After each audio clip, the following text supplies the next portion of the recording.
I love this take. Guest commentary. UAW's crusade against right to work is wrong. Without right to work protections, Michigan workers will be forced to pay money to UAW bosses or else be fired. Of course you can trust me with your union dues driving around in a fucking Ferrari.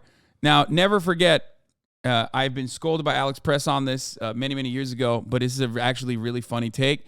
UAW boss is such a hilarious way to frame it. Like, especially because like their entire job, and this is a democratically assigned position, right? Unlike your actual fucking boss, who's just your boss, and you have no say in who gets to be the leader in your company that you put all your fucking time on.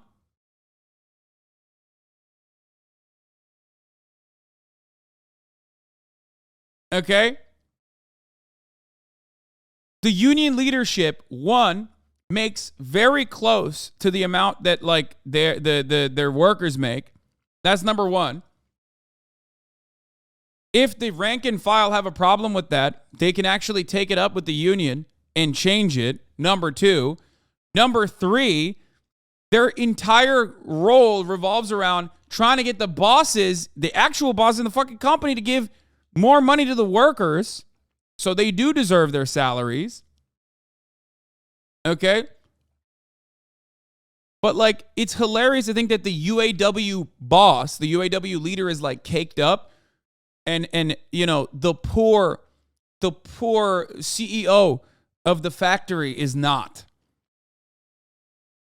If you look at the salary difference between the fucking CEO or executives versus the actual rank and file worker, Hasan gets corrected. Okay, dude, whatever. Shut the fuck up. Jesus Christ.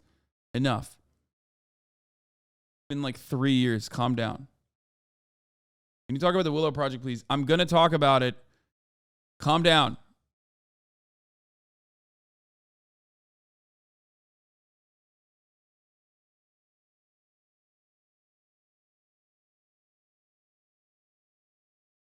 It's so funny to me, in particular, when people write shit like this, make shit like this, and they never actually talk about like the actual bosses, but it's additionally funny when this kind of agitative propaganda also secretly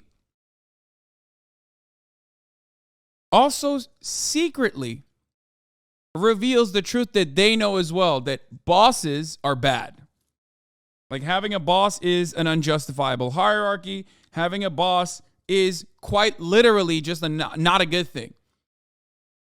But as long as, because all these fucking idiotic boomers don't have object permanence, as long as they don't see that like there's another boss in the entire dynamic that isn't being drawn here in this crude way, they forget that guy exists and they think, oh, UAW boss, that guy's a bad guy. He's a boss.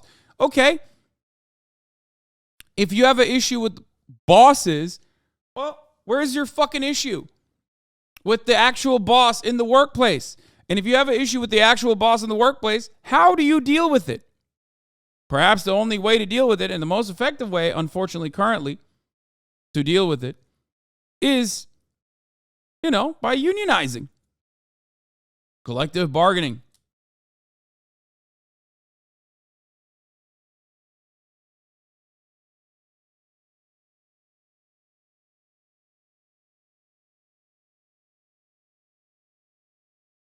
As a UPS driver, put me in a car just like that. Next day, I'm happily handing in my union dues, and the picture will be correct.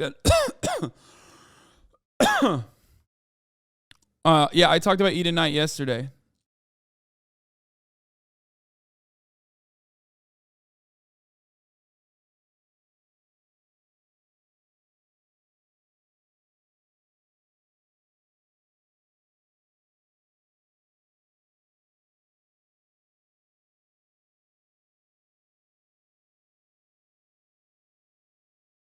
All right.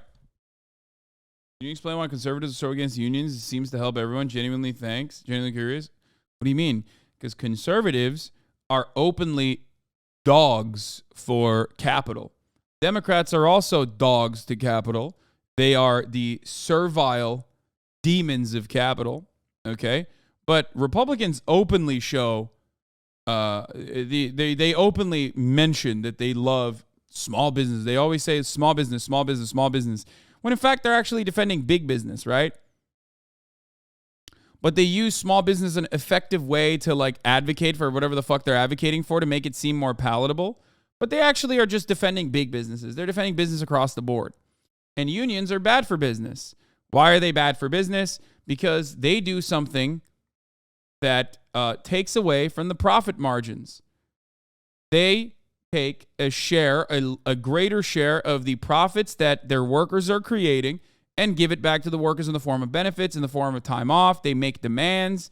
They can do work stoppages if they don't get their demands. This is terrifying. This is a terrifying prospect for capital owners.